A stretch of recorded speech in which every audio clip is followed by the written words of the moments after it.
Vous êtes nombreux à nous solliciter pour de l'aide pour vos relectures de livrets VAE, avec pour objectif de sécuriser tout le travail, le temps, l'investissement que vous avez mis en place. Dans cet épisode, je vais vous expliquer ma méthodologie de relecture qui consiste à me mettre à la place d'un jury VAE et à questionner ce que je relis avec vous. Pour en savoir plus, je vous propose de me retrouver juste après ce court générique. À tout de suite.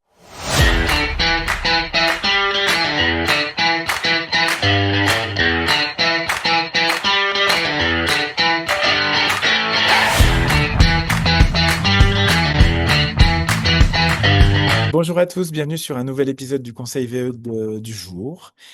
Si vous ne me connaissez pas encore, je m'appelle Julien, je suis ingénieur de la formation des compétences, c'est un diplôme que j'ai obtenu par la VAE. Je suis également le fondateur de JACEF, qui est un cabinet d'ingénierie des compétences. On fait de la formation, du coaching professionnel et bien sûr de l'accompagnement à la VAE. On travaille tout diplôme, tout domaine, tout niveau en 100% distanciel, donc où que vous soyez en France et au-delà. Et d'ailleurs, je tiens à saluer au passage nos candidats internationaux parce qu'on a de plus en plus de candidats à l'international, c'est rigolo. Je l'avais pas forcément envisagé quand on a débuté en VAE, mais il y a de plus en plus de gens dans toutes les parties francophones, parce que je vous rappelle que la démarche, elle est universelle et que vous pouvez la faire quelle que soit votre nationalité. Donc, on a des gens un peu partout maintenant dans le monde et c'est plutôt cool. Ça fait un moment qu'on s'est pas retrouvés ensemble sur cette chaîne. Je suis désolé, les dernières semaines ont été vraiment de la folie.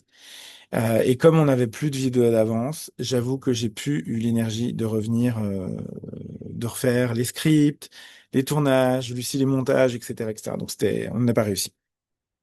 Pas de culpabilisation, c'est comme ça, tout est juste. Vous avez quand même un peu de matière si vous voulez nous retrouver en vidéo. Il y a un peu plus de 230, 200, je sais plus, 240 vidéos maintenant sur cette chaîne. Ça commence à faire et on va continuer à en faire, mais je voulais vraiment vous sortir deux vidéos avant la pause estivale. La première, c'est celle d'aujourd'hui, qui porte sur la relecture façon jury. Et puis, il y en aura une autre. Je garde encore un peu de teasing, mais c'est un sujet important sur lequel je vais vous demander de la mobilisation, en partage, en échange, voilà, en don, etc. Donc, il y aura vraiment des choses à faire, et je vous en dirai plus probablement dans quelques jours.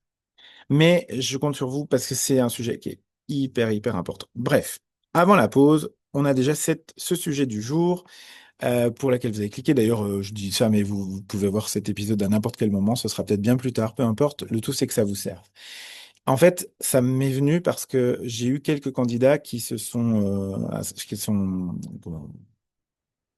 contractualisés avec le cabinet sur de la relecture de livrets. Alors, soit des candidats qui étaient en autonomie, soit des candidats qui étaient accompagnés par d'autres organisateurs, enfin d'autres organismes d'accompagnement à la VE, voire des certificateurs, et qui voulaient valider par un regard extérieur leur livret VE. Et c'est vrai que comme on commence à avoir une petite notoriété, alors toute relative évidemment, sur les sujets de VE, on a quand même parfois des gens qui viennent grâce à la chaîne YouTube, grâce au podcast, et donc ils sont venus en me disant, est-ce que tu peux relire mon livret? Bien sûr. En fonction des diplômes, en fonction enfin, du niveau de diplôme, de l'autonomie du candidat, etc. On a calibré des formules horaires pour que je relise les dossiers avec eux. Je vous ai déjà fait un live pour vous montrer comment je corrigeais un livret, et donc c'est globalement la même chose sur le fond, la posture est la même. Mais là, il y a des choses qui changent sur la forme et sur la façon de faire, puisque c'est de la relecture. Je suis pas en train de corriger un livret que je connais, que j'ai accompagné. Je suis en train de prendre un livret que je ne connais pas, d'un candidat que je ne connais pas.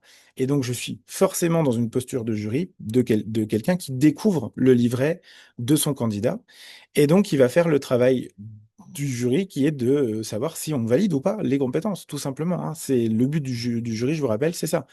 Est-ce qu'il vous attribue ou pas totalement ou partiellement le diplôme? Et donc, comment dirais-je? Je ne vais pas parler ici d'orthographe, de faute de frappe, de formulation, de mise en page, même si dans les relectures, j'attire toujours l'attention du candidat dessus. C'est important. Ça fait partie du jeu de proposer un ouvrage académique de qualité. Mais ce que je voudrais qu'on évoque ensemble aujourd'hui, c'est le fond. C'est-à-dire, qu'est-ce que moi je regarde en tant que jury, entre guillemets, hein, parce qu'avec le temps, je me suis rendu compte qu'il y avait des choses très spécifiques que je regardais et que j'allais questionner. Et donc, quand on relit tout depuis le début, ensemble, et on va naturellement se poser les questions au fur et à mesure. Parce que si moi je me pose des questions, il est probable que le jury se les pose aussi le jour de l'entretien. En tout cas, il risque de. Donc, dans cet épisode, je vais vous partager ma façon de faire et les questions que je me pose. Première partie, il faut déjà qu'on se mette d'accord sur qu'est-ce que j'entends par regard de jury, hein. Je mets un petit avertissement parce que c'est forcément complexe et multifacette parce qu'il y a autant de façons de relire un livre, enfin de lire et de relire un livret qu'il y a de jurys. Et il y a beaucoup de jurys, hein. Vous prenez le nombre de diplômes, le nombre de sessions, le nombre de candidats, vous faites le nombre de jurys, ça fait quand même un peu de monde. Pour autant, même si tout le monde a un regard évidemment biaisé par son propre vécu professionnel, moi aussi, il y a quand même quelque chose qui se passe, il y a une forme de convergence dans ce que va chercher un jury, et ça, quel qu'il soit, c'est ce que je viens de vous expliquer, hein. Est-ce que je suis capable de prendre une décision de validation avec ce que je lis? Et ça vaut page par page, et ça vaut activité par activité, ou mission par mission, ou projet par projet, en fonction de comment structurer votre livret.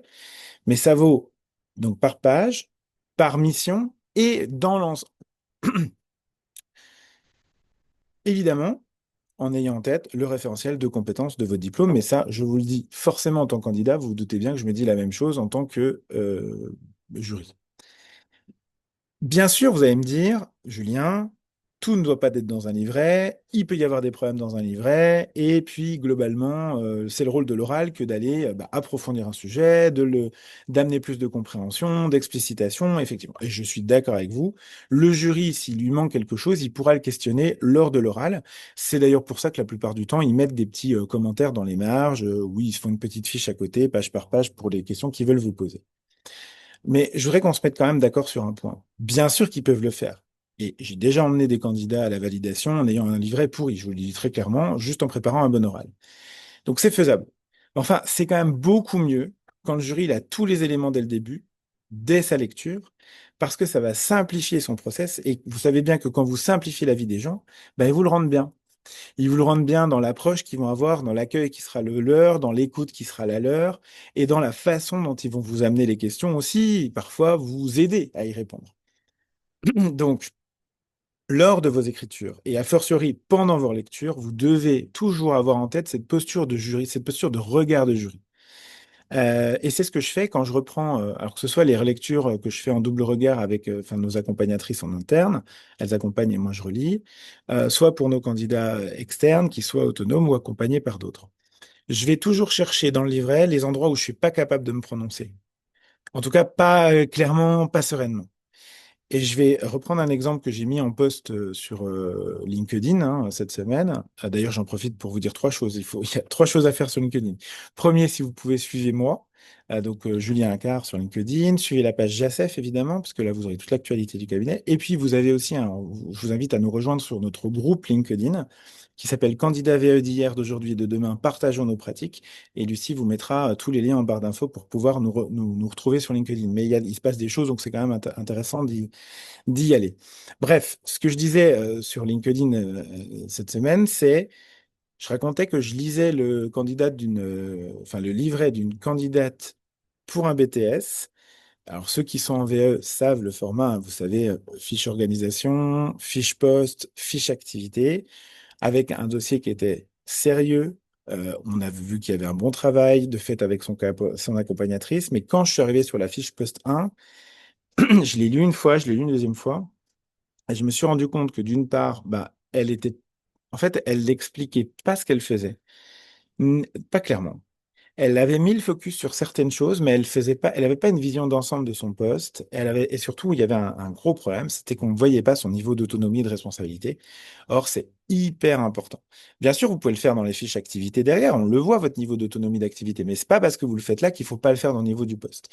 Et donc, son choix de mettre en avant certaines activités plutôt que d'autres, qui en plus n'étaient pas forcément en lien avec le référentiel, moi, ça m'a posé question. Alors là, l'idée, c'est pas de lui dire ça va pas du tout. Elle a déjà travaillé sur son livret, s'est déjà creusé un peu les méninges, mais je lui pose une question. Ok, mets-toi à la place du jury. C'est la première fois que tu lis ta fiche. Qu'est-ce que tu comprends précisément de ton poste? Et c'est quand je la transpose en membre de jury qu'elle prend conscience qu'il lui manque tout un bout de sa fiche. C'est pas grave, on refait, on recomplète, et puis ça passe sans souci. Donc cette transposition-là, c'est ce qui est fondamental et c'est ce que je vous dis en accompagnement, hein. Vous n'écrivez pas pour vous, vous écrivez jamais pour vous. Alors évidemment, si vous, ça vous aide et que ça vous fait du bien et que ça vous fait gagner confiance en vous, tout ça est évidemment positif et il faut le garder. Mais on écrit d'abord pour son jury. Le but de la relecture, c'est de vérifier ça. Je passe à la deuxième partie. Maintenant que vous avez un petit peu mieux compris ce que j'entends moi par regard de jury, j'aimerais vous emmener dans les questions que je pose. Concrètement, comment ça se passe, hein? J'ouvre toujours le livret, je commence à lire je commence à lire et j'explique au candidat, parce qu'on relit toujours ensemble. Et je vais lui dire, voilà, je me demande jury, je te connais pas, et je vais te dire toutes les questions que je me pose à la lecture de ton dossier. Je m'en pose beaucoup, parce qu'avec l'expérience, vous vous doutez bien que ça commence à venir. Puis je sais aussi ce qui va intéresser les jurys, c'est quand même souvent la même chose, même si c'est pas toujours formulé de la même façon, d'ailleurs, je tiens à le dire. Le fond est toujours le même. Et donc, je vais poser ces questions au candidat et en fonction de ces questions-là, on va voir ce qu'on fait ensemble. Des fois, je vous ai mis des exemples après pour que vous voyez un petit peu ce que c'est. Mais en fait, des fois, bah, soit c'est écrit après et on fait un renvoi en disant je développerai plus tard, soit on n'en parle pas du tout. À ce moment-là, on va l'expliciter. Soit, qu'est-ce qu'on a d'autre? Enfin, il y a plein d'options. Je vous en ai mis quelques exemples, etc. Mais donc, pendant que je pose la question, on répond ensemble et on voit ce qu'on fait en stratégie. Des fois, on n'en parle pas. Des fois, on se dit, OK, on n'en parle pas. Soit parce que c'est un truc qu'on veut pas forcément étaler et donc limite on le raccourcit ou on l'enlève. Soit des fois, on n'en parle pas en se disant, ça ferait une bonne question pour le jury. Et on oriente déjà la stratégie finalement, vous savez, de jury. Cinq grands thèmes de questions.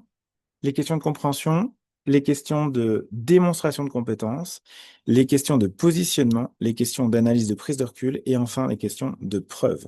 Je vais développer tout ça. D'abord, les questions de compréhension. L'idée, c'est quoi? Donc, évidemment, je ne parle pas du fait que votre livret soit bien ou pas, enfin bien rédigé. On part de ce principe-là. Mais par contre, on va aller sur c'est bien rédigé, certes, mais est-ce que le jury comprend ce que vous voulez dire, ce que vous cherchez à lui démontrer? Je prends un exemple, je vous disais concret, le fameux dossier de la candidate dont je vous parlais, sur la partie motivation. Ça se lit bien. Le parcours, il est cohérent, il est en lien avec le diplôme, mais en fait, elle explique ses expériences et d'un coup, elle passe une autre expérience sans transition, je vais dire ça comme ça. Je dis, je comprends pas bien pourquoi tu en arrives là, qu'est-ce qui se passe? Elle me dit, oui, dans ma tête, c'est évident. Oui, d'accord, mais du coup, si dans ta tête, c'est évident, c'est bien, mais le jury n'est pas dans ta tête. Alors, cette phrase, je l'entends très, très, très souvent. C'est la base de la VAE, hein, de tous les jours. Vous êtes dans votre parcours, vous êtes dans votre pratique professionnelle, vous la connaissez parce que c'est vous qui le faites, évidemment, mais l'idée, c'est pas que vous connaissiez bien votre histoire. Il faut oublier justement cette partie-là et vous mettre à la place de quelqu'un qui découvre votre parcours et votre dossier. Le jury ne connaît rien de votre parcours, il ne sait pas pourquoi vous avez changé de poste, il ne sait pas pourquoi vous êtes passé du privé au public, il ne sait pas pourquoi vous avez quitté un métier pour un autre, etc. Il ne peut pas l'inventer. Donc attention, ça ne veut pas dire, je ne suis pas en train de dire qu'il faut tout raconter dans le moindre détail. Au contraire, le but, c'est pas d'alourdir le livret. Par contre, lorsqu'une information est indispensable, pour comprendre la suite de votre démonstration, il faut, à mon avis, l'expliciter. Et c'est là que la relecture sert. Et là, en l'occurrence, je vous expliquais, je vous disais bah, qu'est-ce qu'on pouvait faire. Donc, en gros, bah, si la réponse est plus dans le dossier, on rajoute rien, on rajoute rien ou on fait un renvoi. La réponse elle est dans la tête, bah, à ce moment-là, vous l'écrivez. Parfois, on se dit, bah, on modifie rien parce que ça n'a pas d'impact ou ça peut faire partie d'une question, etc. Donc, la relecture, c'est pas genre je vous pose des questions et vous répondez automatiquement. C'est OK, je vous pose des questions pour que vous compreniez la stratégie finalement de pourquoi cette question elle arrive, elle apparaît, voilà. Qu'est-ce que le jury attend finalement? Et c'est à vous de décider finalement qu'est-ce que vous mettez en place ou pas. La deuxième catégorie, c'est les questions de compréhension. Donc, ça, c'est pareil, c'est une deuxième, enfin, des questions qui reviennent très souvent. Euh, j'ai compris ce qui avait été écrit. J'ai compris ce que faisait la personne, le candidat, mais je me demande, est-ce que ta démonstration, elle est suffisamment importante et concrète pour démontrer la compétence attendue? Et là, c'est une nuance importante parce qu'en fait, on ne valide pas une compétence parce que le candidat affirme qu'il la possède, on valide parce que vous en faites la démonstration. Et donc, je vais prendre un autre exemple. Vous avez un candidat qui décrit bien son activité. Alors, toujours pareil, dossier agréable à lire, les activités, le choix des activités cohérentes. Mais en fait, quand on lit, on se rend compte que le candidat, il parle beaucoup de management et peu de technique. Or, il est sur un BTS qui est à la fois management et technique. C'est bien, hein, mais ça me pose question. Donc je dis, bah voilà, j'ai l'impression que ton livret, il parle beaucoup de management, mais pas de technique. Et il me dit, oui, mais la technique, j'en fais tous les jours. Bah, le problème pour moi en tant que jury lecteur, c'est que je peux pas le deviner. Et à ce moment-là, je me demande pas si il est compétent ou pas, hein. Je me demande, mais pourquoi cette compétence, elle ressort pas à la lecture? Et le dossier, enfin, les réponses, ce sera vraiment très différent d'un candidat à l'autre. Mais c'est quand même très fréquent que le candidat considère que cette activité, elle est tellement évidente dans son quotidien. Cette façon de faire, cette procédure, euh, ouais, toute cette action, tout ce qu'il met en place, hein, vraiment, c'est tellement évident qu'il va pas juger utile de le développer. Et ça, c'est un vrai problème, c'est un vrai sujet, c'est un enjeu parce que vous devez sortir de cet automatisme-là pour aller vers la formalisation de votre pratique professionnelle et l'analyse, hein, pas que la formalisation, mais j'y parlerai après de l'analyse. Donc, si votre compétence, elle est présente, mais qu'elle est noyée ou au milieu d'autres informations, ou que vous avez un exemple qui n'a rien à voir avec le schmilblick, qui ne valorise pas la compétence que vous cherchez à démontrer, ben, ça pose sujet. Et l'intérêt de la relecture, c'est de se dire, ouais, là, il y a un problème. Et une fois encore, c'est pas forcément vous faire écrire davantage, même si des fois, ça le sera. Parce que des fois, bah, je dis non, là, ça va pas. Là, là pour moi, on n'est pas. Vous êtes toujours libre de décider ce que vous faites ou pas, hein. Il n'y a jamais d'obligation. Euh, mais vous pouvez réorganiser des paragraphes, redévelopper le processus de décision plutôt que la tâche elle-même, simplement supprimer des éléments moins utiles à côté pour faire ressortir l'évidence. Et puis des fois, bah oui, on réécrit des bouts et ça fait partie du job. C'est un peu épuisant, j'avoue, hein. Je sais que des fois, je vois que ça vous saoule quand je vous dis, mais là, ça manque encore, alors que vous avez passé des mois et des mois sur votre livret. Mais vous savez, c'est comme une maison. Une maison, c'est très impressionnant dès le début, hein, les fondations, les murs, machin, tout ça, le toit, boum, ça se voit tout de suite. Après, on voit plus rien pendant des mois. Et ce qui va faire la différence à la fin, c'est quand même les petites finalisations. Vous savez, quand vous posez les plaintes ou les crédences, bah, là, tout de suite, on voit quelque chose. Bah, c'est un peu ce qu'on fait quand on fait de la relecture et qu'on se dit, tiens, là, il manque un petit bout, je suis en train de rajouter des plaintes et des crédences. Les vrais VS, c'est pas un inventaire de tout ce qu'avait fait, c'est une démonstration. Donc, on choisit les exemples, mais comme un avocat, il choisit ses arguments dans un plaidoyer, hein. On va pas raconter toute l'histoire, on va pas chercher à convaincre absolument sur tous les sujets. On doit convaincre dans la posture, dans la façon d'amener les choses et dans la globalité. Troisième type de question, les questions de positionnement. Donc là, on est sur, mais c'est quoi votre place, votre rôle dans tout ce que vous nous racontez? Et là, je prends l'exemple d'une autre candidate qui prépare un diplôme de niveau supérieur dans la qualité, un master en QHSE. Pareil, très bon livret. Je dis pas ça parce qu'elle a été accompagnée par une accompagnatrice JSF. Je trouvais que c'était vraiment un livret bien construit, avec une prise de recul, une vraie maîtrise du référentiel. Mais à un moment, elle évoque dans son livret une proposition présentée au comité de direction. La façon dont elle le rédige, ça donne l'impression que le projet, il avait été accepté par le CODIR. Et c'est vrai, mais il manque dans cette action-là quelque chose qui est hyper important, c'est-à-dire quel rôle elle a eu dans la prise de décision. Et en échangeant, donc je lui posais la question, je dis, mais toi, tu as fait quoi là-dedans? Je comprends pas, enfin, en fait, je comprends qu'elle n'a pas juste dit, bah voilà, la proposition que je vous fais, bah ça, je m'en doutais un peu, je dois vous dire.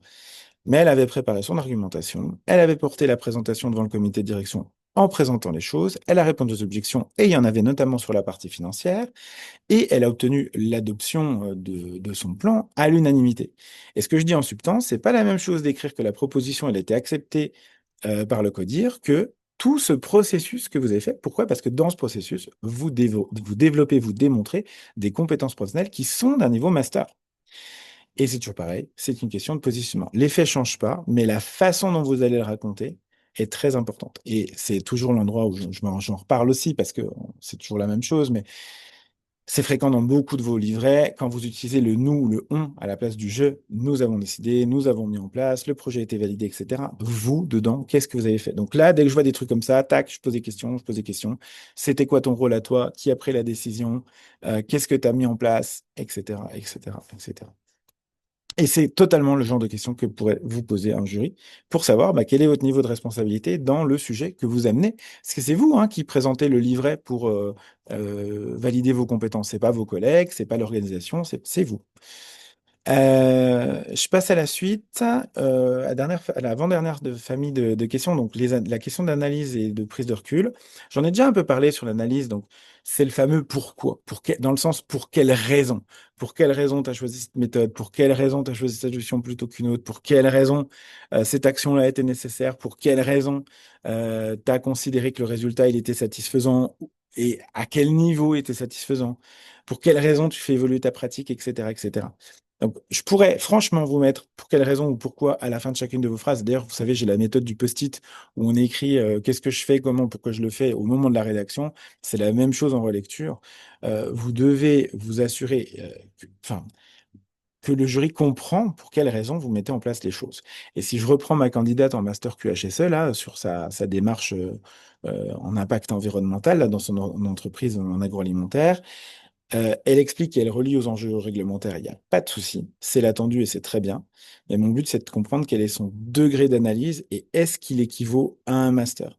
Et c'est là où je vais questionner les raisons au pluriel, j'insiste. Il n'y en a pas qu'une, il y en a souvent plus. Donc oui, tu as parlé de la partie réglementaire. Est-ce qu'il y a autre chose? Ah bah oui, il y a performance économique, machin. Ok. Et quel lien avec les ressources humaines? Quel lien avec la marque employeur? Et est-ce qu'il y a de la conduite du changement pour amener les gens à passer d'un comportement ancien à un nouveau comportement? Parce qu'en réalité, la démarche environnementale, comme n'importe quelle démarche en entreprise, hein, c'est jamais uniquement l'environnement. C'est souvent une globalité. Et donc ça va avoir un impact sur les coûts, sur l'organisation, sur l'image, sur la capacité à recruter, sur la manière d'embarquer les salariés, etc. Et c'est ces dimensions-là que la candidate avait en tête, mais qu'elle n'avait pas écrit, qu'elle n'avait pas valorisé comme telle que j'alerte dans la relecture en disant, voilà, tu as deux choix. Soit tu te le laisses comme ça avec une potentielle question là-dessus, soit tu commences déjà à rédiger deux, trois petites choses parce que ça montre que déjà tu réfléchis dès le niveau du livret, ça te prépare de structurer ta réponse, et puis ça permet au jury de te dire, bah, des fois, ils ne se posent même pas la question parce qu'ils voient que vous avez déjà la capacité d'analyse. Là, sur un dossier comme ça, honnêtement, on était sur du 15 sur 20, si je dois reprendre une note, parce que comme ça, c'est plus simple pour tout le monde. 15 sur 20. Et là, moi, je cherche à aller plus loin, à aller sur du 17, du 18. Même si c'est pas noté, tout ça, c'est juste pour que vous visualisiez. Donc, c'était pas indispensable dans cet exemple-là de tout réécrire. Ça l'est pas toujours. Des fois, ça l'est, des fois, ça l'est pas, hein. Mais on a choisi ensemble quelques paragraphes supplémentaires pour mieux faire ressortir son analyse. Et forcément, quand vous arrivez, vous êtes aussi plus sûr de vous. Qu'est-ce que je voulais vous dire d'autre? Je termine sur les questions de preuve. Une dernière famille de questions. Donc, qu'est-ce qui me permet de considérer que ce que je viens de lire est réellement démontré? Et là, je prends un troisième exemple. Je l'appelle Charles. Je change les prénoms. BTS SEO, option application. Donc, pareil, candidat autonome, dossier très abouti, hyper bien, vraiment incroyable. Mais évidemment, hein, quand je relis quelqu'un qui a fait tout seul, il se confronte à quelqu'un qui connaît la méthode, la démarche, les attendus, etc. Et donc, à un moment, je relis une activité qui est consacrée au développement web et je comprends absolument très bien ce qu'il m'explique. Donc, bravo pour la partie pédagogique. Donc, je vois qu'il maîtrise son sujet, mais il y a une question qui me vient, c'est qu'en fait, à un moment, il n'explique pas concrètement comment il s'y prend. Et du coup, il ne me le prouve pas, ce qu'il fait. Il annonce des choses, mais comme il ne m'explique pas exactement comment il s'y prend, je peux avoir un doute sur est-ce qu'il l'a fait vraiment. Parce que finalement, je mets mon texte dans ChatGPT et il va me sortir quelque chose, hein. Et Charles, il me répond, en échangeant comme ça dans la lecture, hein, enfin, à l'oral, il me dit, ah, bah, ouais, je fais ci, je code ça, machin, tout ça. C'est super, hein. Et pourquoi tu l'as pas écrit? Pourquoi tu sépares certaines parties de ton code? Pourquoi tu crées des fichiers dédiés? Pourquoi, j'en sais rien. Explicite-le-moi. Mets-moi voir une capture d'écran de ton code, puisque tu l'as fait. Peut-être l'occasion de valoriser ce que tu as écrit et ensuite de le commenter en expliquant ce que tu as fait. Voilà. On intègre une preuve qui, à elle seule, suffit pas et l'explication à elle seule suffit pas non plus, mais l'explication plus la preuve, ça devient quand même hyper convaincant pour le jury.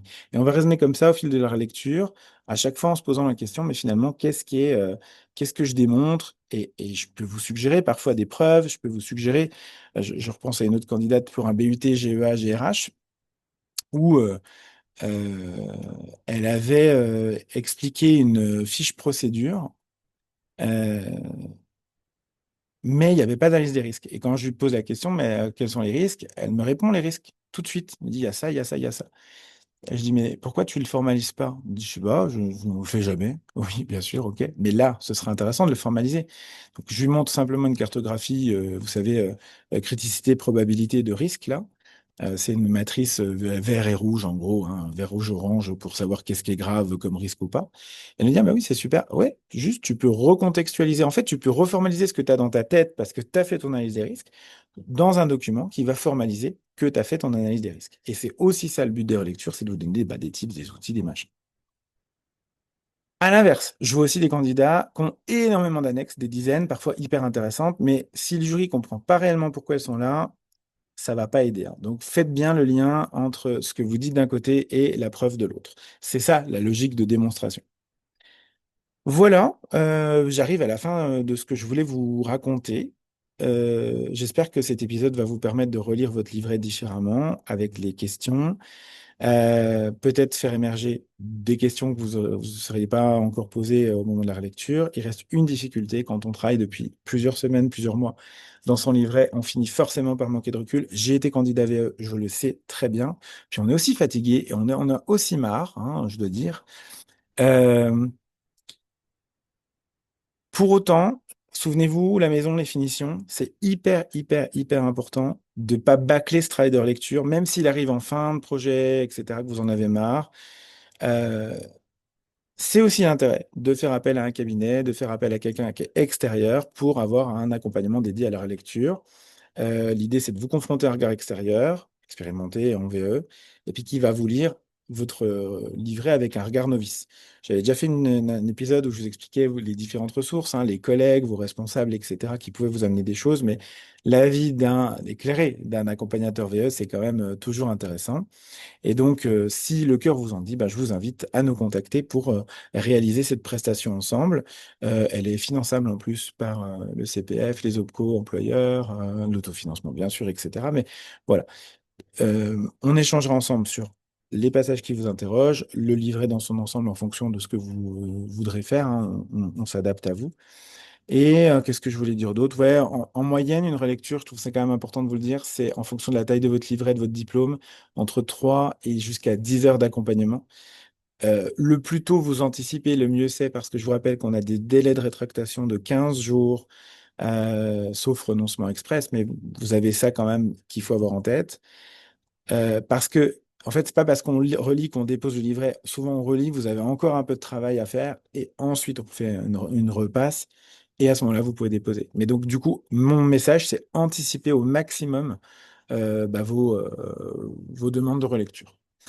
Vous trouverez toutes les infos en lien de la description si ça vous intéresse. Et puis, de mon côté, je vous invite déjà à faire un exercice hyper simple. Vous reprenez quelques pages de votre livret VAE et vous vous demandez non pas seulement si c'est clair pour vous, mais quelles questions ça pourrait faire naître chez un lecteur qui découvre totalement votre expérience et qui est jury. C'est lui qui vous valide ou pas. Référentiel de compétences, on n'oublie jamais, c'est le document le plus important. Et je vous dis à très bientôt pour un nouvel épisode du Conseil VAE du jour. Salut!